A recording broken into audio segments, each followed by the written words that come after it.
quick explanation to my slightly unkempt appearance in this one. It was a tricky topic for me to talk about, and I don't think I'd realise like how much my body would like physically react to it. So I became a sweaty mess, and the sweaty mess like just takes over my face, and I end up with like eyeliner up here. I don't care, the video is still gonna go out, and also I think it kind of goes to show the reality of like living with mild anxiety. Like this happens to me a lot. So yes, enjoy my sweaty face, and hope you enjoy the video. Firstly, a huge thank you to people who have subscribed. For those of you who are new here, my name is Jenny. I was diagnosed with anxiety and depression 12 years ago, and I've gone from living with severe anxiety where I couldn't leave my house and I was completely taken over with panic attacks and paranoia and phobias, to now living a normal life, whatever normal is, with only mild anxiety. This channel is anxious and what? I am anxious, so what? I'm still able to go about my daily life, and I want this to be a place where I can reassure you that anxiety doesn't have to rule your life, and that you're not alone in your mental health journey either. For a full introduction to what the aims of this channel are and what it's all about, you can check out my first video here, and there you'll also find a list of every single symptom I've had as a result of anxiety and stress throughout the years, and how I was able to stop them ruling my life.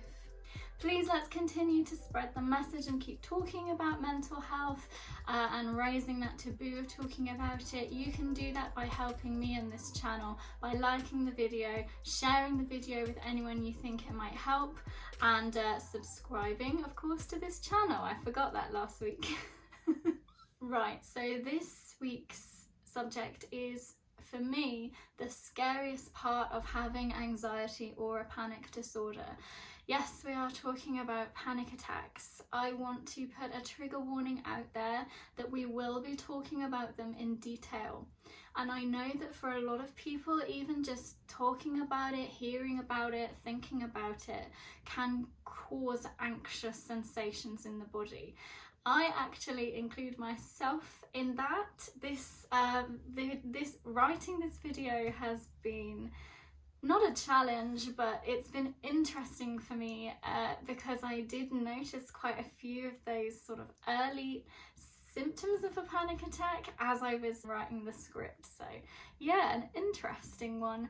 So if you are at all triggered by the thought of a panic attack, just to let you know, that is what we're talking about today.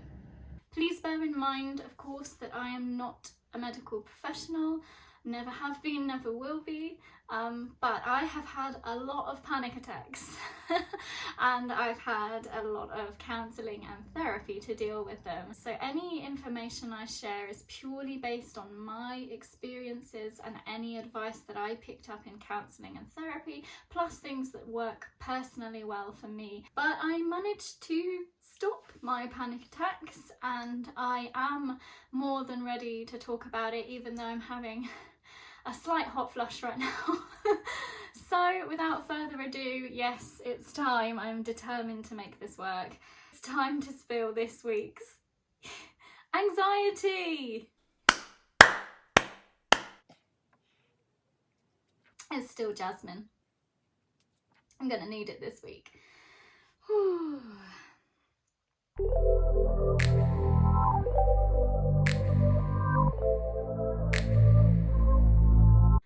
So, panic attacks. Ugh. What are they? How do they start? What is going on in your body? Essentially, it's a chemical reaction, but for now, I'm just going to run through the 5 stages of a panic attack as I experience them. These are in no way scientifically laid out classic 5 stages. This is just how I always seem to experience them.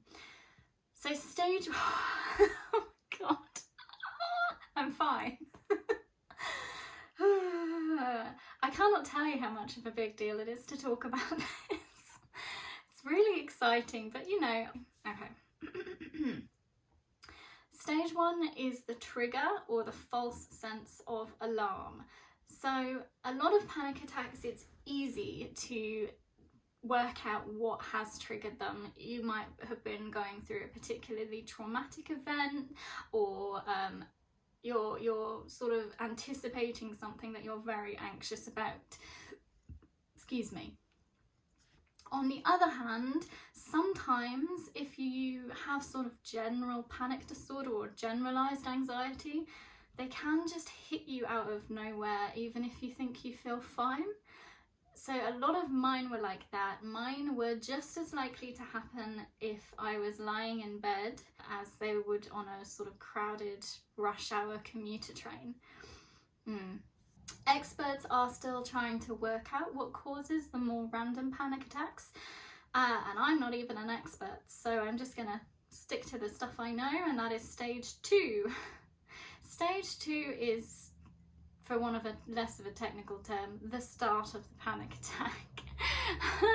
This can actually happen up to an hour before we even realise we're having one. So it's probably, you know, stuff like I'm feeling now. I'm feeling very hot, a little bit jittery, and, you know, maybe a bit breathless. It kind of, I equate it to sort of that nervous excitement that you feel about something that you're looking forward to.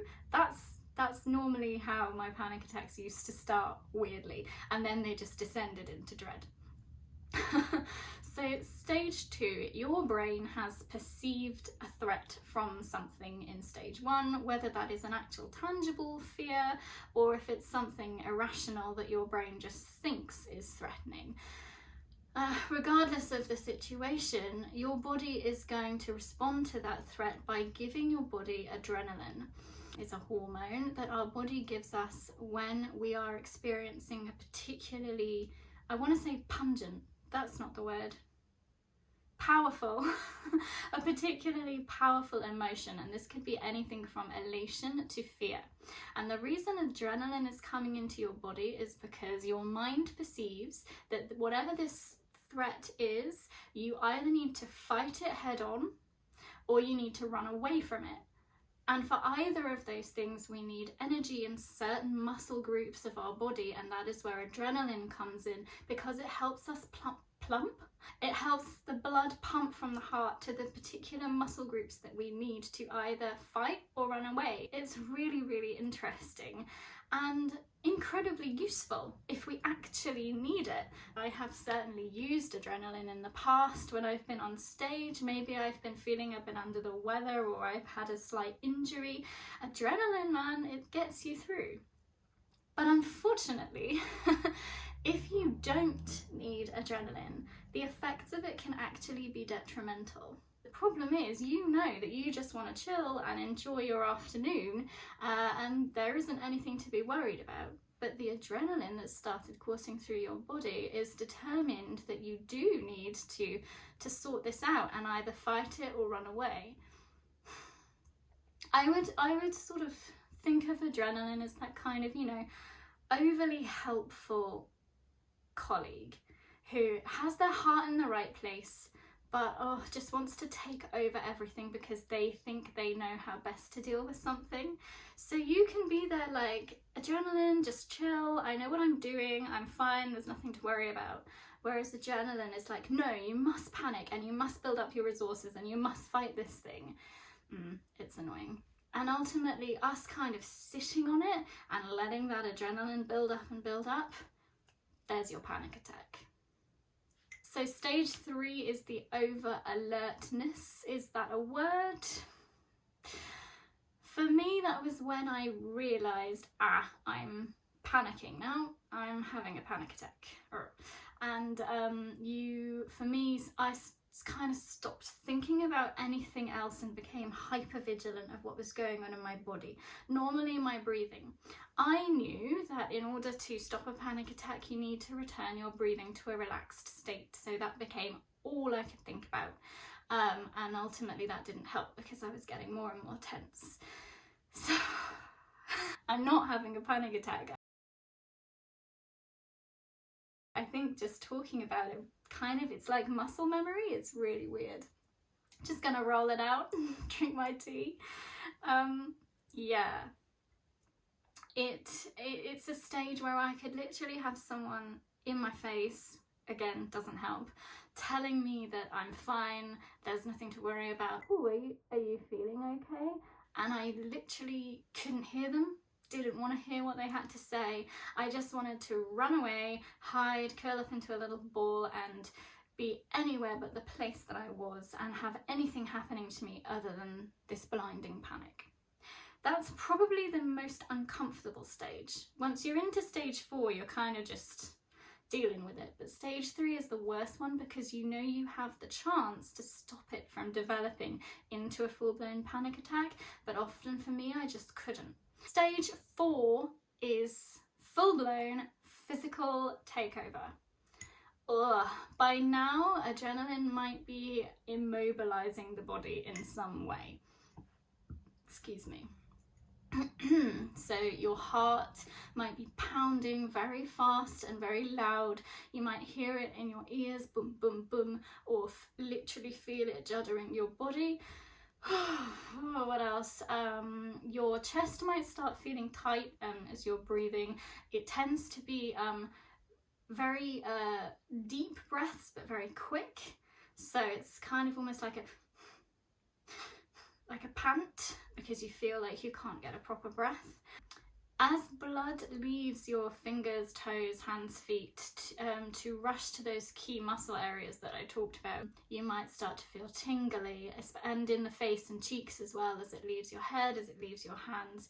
For me, mine would start with my fingers, so you'd kind of get this kind of clawing effect as the blood left, and then my hands would curl in on themselves.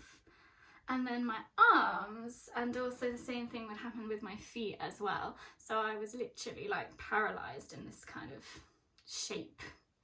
You might hear a roaring or a ringing in your ears, and your vision might change, so it might go very blurry, or you might get black spots or tunnel vision. You might even lose your vision completely.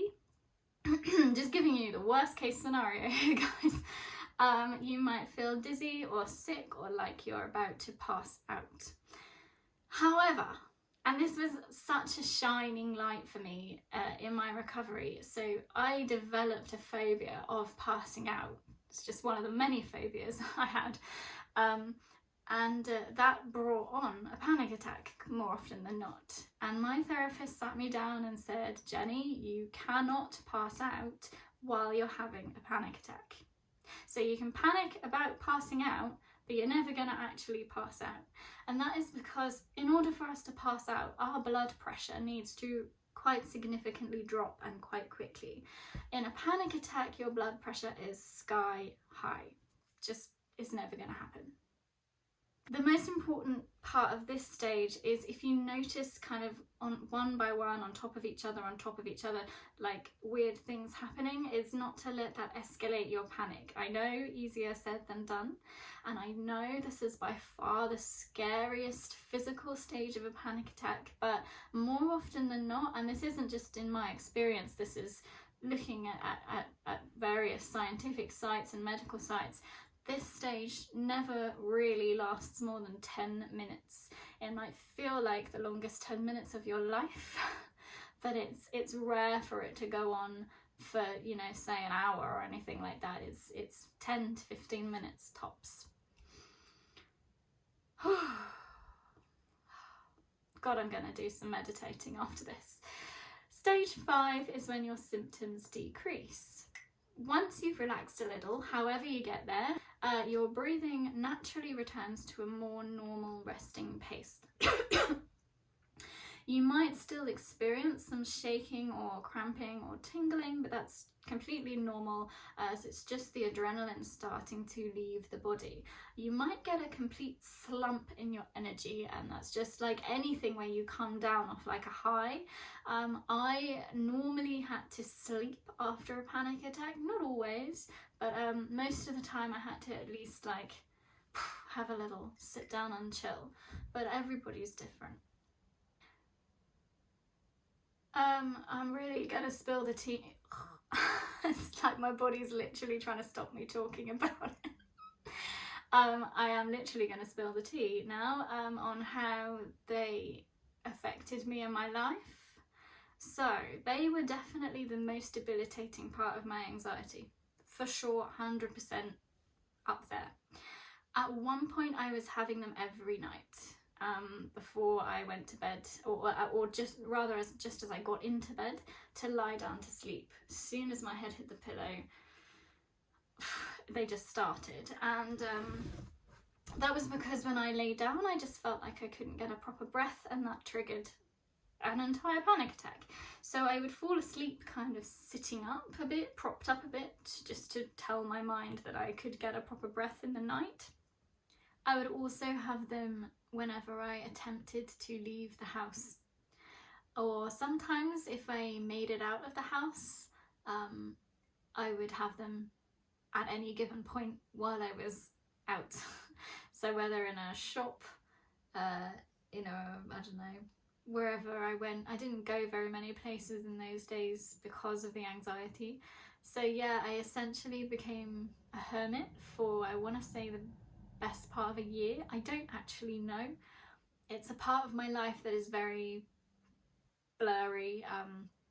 I don't have many memories at all because nothing really happened except panic attacks. So yeah, the only way that I could deal with it initially was to move back in with my mum and dad. I was 21 and I was in my second year at college, at drama school, and yeah, I had to quit and move in with my mum and dad again. The only thing that got me out of that state of panic was my mum coming into my bedroom and sleeping in my bed and basically hugging me until the panic attack passed. So yeah, I was 21 and I kind of felt like I'd reverted back to sort of a 6-year-old. It was really weird. And what is strange to me now is that I'm sat here and I'm actually, for this lockdown, living back at my parents', and I'm in the actual room. I'm sat on the actual bed where all this was happening 10 or 11 years ago. And it's weird, man. It's really weird. I can literally look there and think, oh, that's where it happened. And to me, it's like I'm talking about a mate or a different person. I find it really hard to associate myself with the person that will happen to, because how can anyone who is that bad now be this? And if I sound like a little bit emotional, it's because I am, and it's not a sadness, it's real like amazement and gratitude, real like joy that I am able to sit here in this very room where I thought I was gonna die and talk to you guys about it, and hopefully stop it happening to some people that I know and maybe some people that I don't know. Hi. Yeah, life is weird. People change. I thought I would never be able to talk about this. Anyway, excuse me.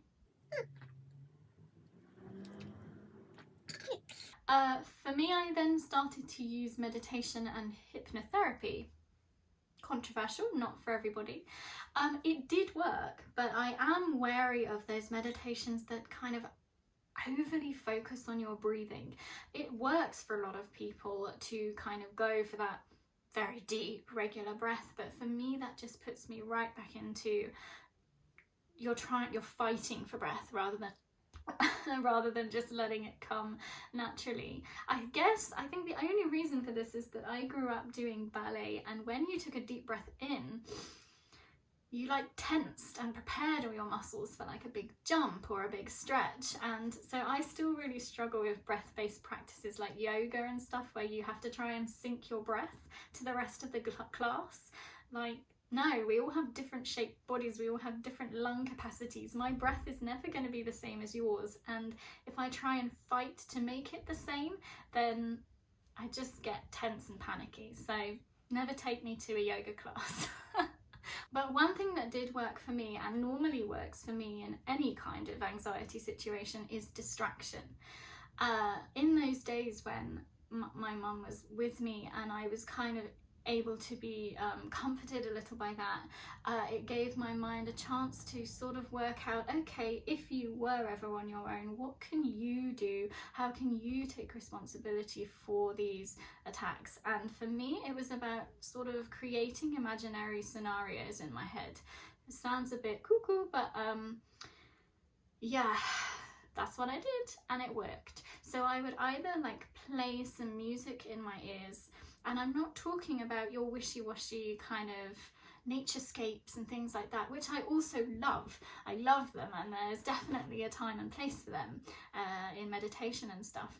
But when I was having a panic attack, I wanted like a really strong, solid beat, like something that I could maybe choreograph a dance to in my head. But with that kind of constant beat, that took my brain away from thinking about trying to get like a rhythm for my breathing.